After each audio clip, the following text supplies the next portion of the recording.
apa yang saya lakukan itu sesuai dengan Pancasila itu. Dan barangkali ini Bu, untuk supaya tidak bosan, Ibu sendiri barangkali yang mengatur semua yang di rumah ini. Ya, sebagian besar dibantu dengan kepala rumah tangga tentunya. Tapi sebagian mengenai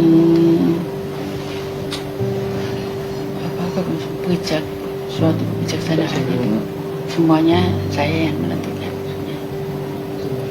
Jadi tetap ibu dan ibu di rumah, ibu rumah tangga. Ya. Sudah barangkali begitu Bu. Terima kasih banyak, ini kita diberi kesempatan. Saya juga mengucapkan terima kasih kepada anak-anak sekalian yang telah mempunyai keinginan untuk wawancara dengan saya, menanyakan segala sesuatu. Tapi memang yang muda-muda kan harus juga nimba pengalaman ya Bu, pengalaman dari calon pengganti Bu. Dan generasi pengganti. Dan saya harapkan semoga Tuhan Yang Maha Esa selalu akan memberikan pelindungan dan bimbingannya kepada anak-anak sekalian. Amin. Dan tahu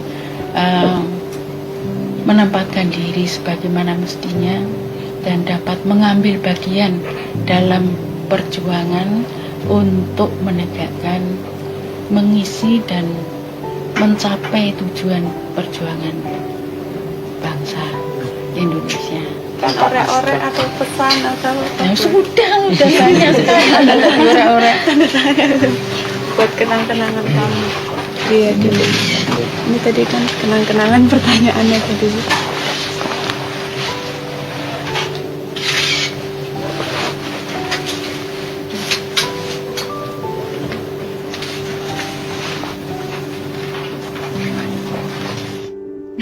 Itu dia. Gimana nih Pak? Masih ingat? Ingat Masih ingat ya? Ingat sekali. Ini gimana nih Pak ceritanya? Dan pada saat itu tuh Bapak masih duduk di bangku SMA ya? Ya, saya SMA kelas 3. Oke, gimana Pak ceritanya kok bisa akhirnya Bapak membawa acara? Ini unik banget, menarik Pak. Iya. Jadi waktu itu saya pemret SMA kelas 3, nama program Tanah Merdeka.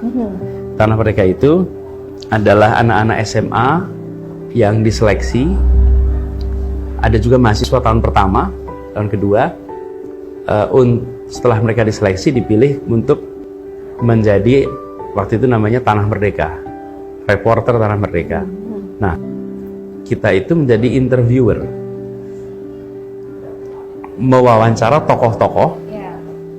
Kenapa? Karena TVRI waktu itu dipimpin oleh Pak Ishadi.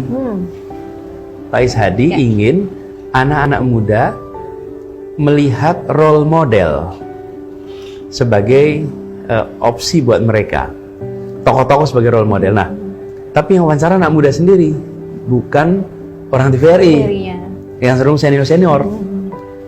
Jadi saya termasuk yang terseleksi di situ. Lalu saya menjadi aktif di sana dan menjadi pemret. Jadi saya mewawancara banyak sekali. Dan saya wawancara Pak Fuad Hasan di ruangan yang kemudian hari saya jadi Mendikbud di ruangan itu.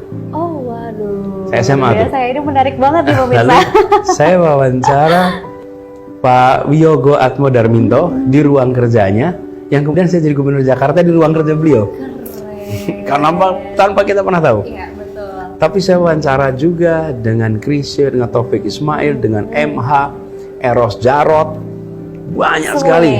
Ya seniman, ya budayawan, ya tokoh politik, ya macam-macam. Nah, kemudian cara kami kerja itu berangkat dari Jogja ke Jakarta, pas saat liburan, itu wawancara sebanyak-banyaknya. Terus nanti pakai buat stok. Di stok untuk ditayangkan, kan itu nggak ada batas waktunya. Nah, waktu itu kami minta wawancara Pak Harto.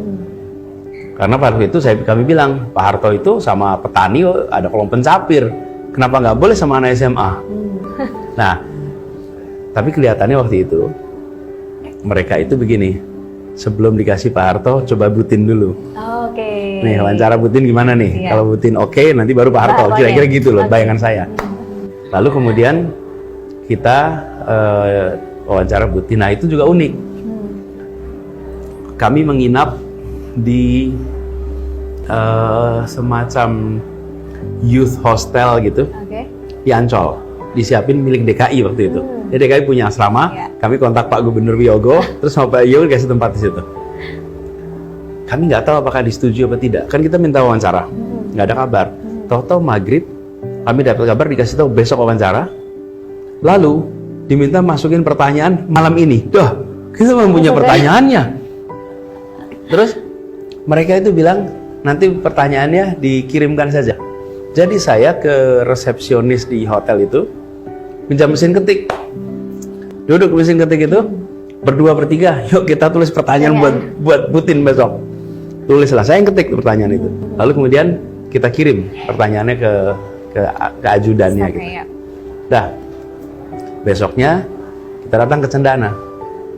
Dan pada saat itu kita wawancara itu nunggu di ruangan agak panjang gitu. Acara mulai. Nah, ketika saya datang, saya baru tahu pertama kali tuh ada namanya laser printer. Laser printer seperti Waktu apa itu tuh printernya tuh, karena zaman saya dulu waktu itu masih dot matrix. Oke. Oh ya, printer dot matrix tuh yang bunyi Iya. gitu. Nah pas di situ pertanyaan saya udah diubah menjadi pertanyaan yang diketik ulang Ya, oke. dengan laser printer. Saya bilang, wih keren bener printernya tuh. Terus udah ada jawabannya.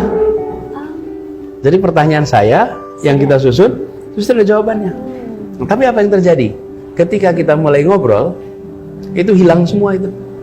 Pertanyaannya nggak kepake lagi, jawabannya nggak kepake lagi. Kenapa? Karena ya conversational. Ya seperti Natural hari ini. aja ya. Ya, kita ngobrol. Ini Anda menyusun pertanyaan, tapi ketika udah jalan kan ngobrol. Terjadilah itu obrolan sampai selesai wawancaranya dan ternyata ketika Putin wafat, mereka mencari wawancara, itu satu-satunya wawancara yang Putin diajak ngobrol yang santai, yang rileks, dan itu pengalamannya. Waktu itu saya masih SMA kelas 3. Oke.